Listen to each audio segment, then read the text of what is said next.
السلام علیکم. آپ سب سے پہلے یہ ویڈیو دیکھیں. والی سرکار نے اگر واقعی پھونک لگا کے اس لنگڑے کو سیدھا کر دیا ہے تو آغا خان ہاسپٹل میں کیوں نہیں بیٹھ جاتا بھائی؟ تو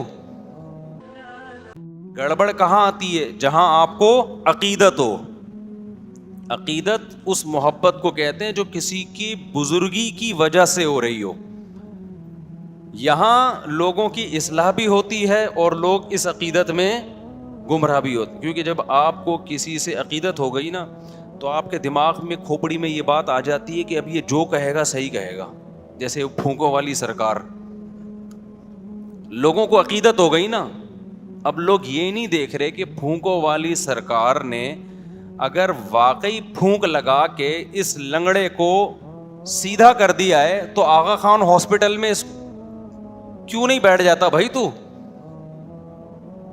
کامن سینس کی بات ہے نا بھائی. اتنے معذور آ رہے ہیں بائکوں سے گرنے والے، آپ ایک سلنڈر میں پھونک بھر کے دے دیں، ہم اسی سلنڈر سے لوگوں کو اسپرے کرتے رہیں گے، ٹانگیں صحیح ہوتی رہیں گی.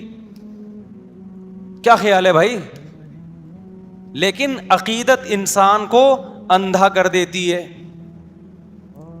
بس لوگوں نے فرض کر لیا پہنچی بھی سرکار ہے یہ، اب پہنچی بھی ہے تو جو مردی جھوٹ بولتی رہے سرکار، بکواس کرتی رہے، الو بناتی رہے، لوگ نہیں پیچھے ہٹنے والے. وہ آیا تھا نا کہ کوئی عراقی آیا تھا کچھ دن پہلے، وہ پھونکو لگا لگا کے بڑے ہی اس کی تعریف ہے، جی پھونک لگاتا ہے تو یہ ہو جاتا ہے. میں نے کہا 2 نمبر آدمی ہے. کہہ رہے نہیں حضرت آپ کو کیا پتا. تو میں نے کہا بھائی کون سی کرامت کی قسم ہے؟ کرامت کا صدور کبھی کبھار کسی سے ہو جاتا ہے، وہ بھی بزرگ ہو. یہ تو آیا کرامت سینٹر کھولا ہوا ہے اس نے تو پورا، تو کرامت سینٹر کھول لیا اس نے بھائی پورا. تو اتنی کرامتیں تو قرآن میں اہل اللہ کی بیان نہیں ہوئی ہیں جی. ہر ایک کوئی ٹھیک کرتا جا رہا ہے اور جو مسئلہ ہو اس کا حل اس کے پاس موجود ہے. لیکن ہمارے بڑے بڑے لوگ متاثر تھے، اس کے بعد جب بھاگا ہے تو پتا چلا کہ یہ بھی ڈرامہ تھا. تو یہ عقیدت ہے انسان کو کیا کر دیتی ہے؟ اندھا. اللہ کرے بیوی کو شوہر سے عقیدت ہو جائے، کیا خیال ہے؟ یہ نہیں ہوتی، پتہ نہیں کیا مسئلہ ہے. محبت تو کرتی، عقیدت نہیں. عقیدت کا مطلب کہ بھائی بس محبت ہے، میرے بچوں کا باپ ہے، زیادہ بزرگ نہیں مانتی اس کو کہ جی عقیدت میں پاگل ہو جائے کہ میرے بہت میاں بہت اچھے بچے کیا ہیں. بھائی محبت ہے مجھے، میرے بچوں کا باپ ہے، گیس بجلی کا بل دے دیتا ہے، بہت اچھا آدمی ہے. محبت ہے اس وجہ سے، بیوہ نہیں ہونا چاہتی، طلاق بھی نہیں چاہتی. عقیدت نہیں ہوتی ہے. عقیدت کس سے ہوتی ہے؟ علماء سے، بزرگوں سے، مذہبی رہنماؤں سے. اب جس سے عقیدت ہو گئی وہ اگر ٹھیک ہے تو آپ اس سے عقیدت کی وجہ سے ٹھیک ہو جاؤ گے، اور جس سے عقیدت ہوئی ہے وہ اگر 2 نمبر ہے تو آپ اس سے عقیدت کی وجہ سے گمراہ ہو جاؤ گے. اس لیے عقیدت بہت محبت کر لو جس سے چاہو، اتنا بھی نہیں ہے کہ جس سے چاہو کرو، لیکن اس میں وہ اتنی خطرناک چیز نہیں ہے. عقیدت کرنے سے پہلے نا، کسی کو اچھا سمجھنے سے پہلے، اس کی بزرگی کا عقیدہ دل میں بٹھانے سے پہلے بہت دفعہ سوچو، پرکھو اس کو 20 طریقے سے. اسی وجہ سے ہم یہ کہتے ہیں کہ کسی کو بزرگ مان لینا، یا بزرگ مان لینے میں تو حرج نہیں ہے، بزرگ بنا لینا کہ اس سے اصلاحی تعلق قائم کر لینا. کہ آج سے میرے یہ پیر صاحب ہیں، لوگ کہتے ہیں نا مرشد پیر بنایا ہوا ہوتا ہے نا.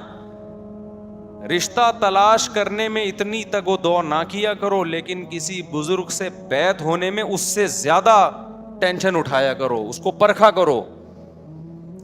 سمجھتے ہو کہ نہیں سمجھتے؟ لوگ بیعت ہوتے ہیں نا، فلاں بزرگ کے ہاتھ پہ بیعت ہو گیا، اس سے اصلاح لے رہا ہوں، یہ بہت مبارک عمل ہے، اس کے بڑے فائدے ہوتے ہیں. لیکن یہ جب مبارک عمل ہے جب جس کے ہاتھ پہ بیعت ہو رہے ہو وہ 2 نمبر آدمی نہ ہو، وہ کیا ہو؟ وہ 1 نمبر ہو. اس کے پاس علم بھی کامل ہو اور عمل بھی کامل ہو اور اصلاح کرنا بھی جانتا ہو اور سوسائٹی کا بھی علم ہو. 4 چیزیں ہیں اس زمانے میں کسی کو بزرگ بنانے کے لیے.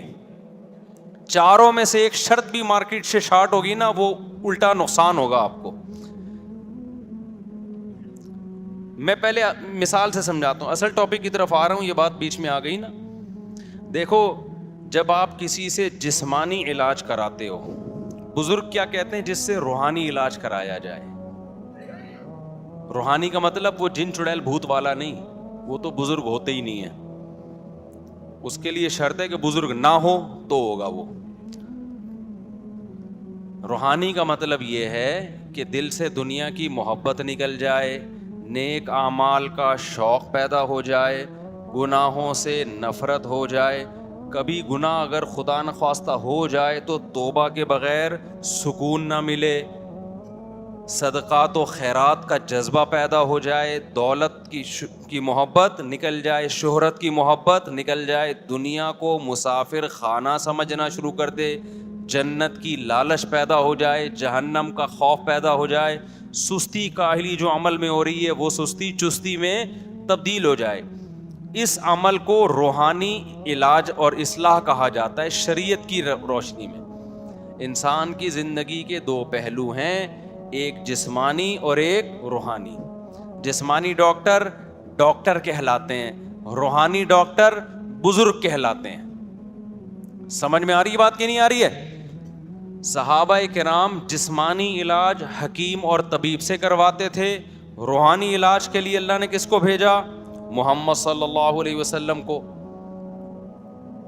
کیا مطلب؟ یزکیہم, نبی کا کام ہے ان کا تزکیہ کرنا, ان کو گناہوں سے پاک کرنا, توبہ کروانا ان سے, عقیدہ بھی پاک ہو جائے اور عمل بھی پاک ہو جائے. تو یہ روحانی. تو نبی کے بعد صحابہ روحانی معالج تھے, تابعین کے بعد تابعین تبع تابعین کے لیے. یہ سلسلہ سینہ بسینہ آج تک چلا رہے. یہ جو 4 سلسلے ہیں نا, نقش بندی, قادری, سہراوردی اور چشتی, یہ چاروں سلسلے اسی کی کڑی ہیں ایک, کہ باقاعدہ پھر اہل اللہ نے, اللہ والوں نے اس کو باقاعدہ ایک مرتب کیا, اس کو ایک نظام بنایا.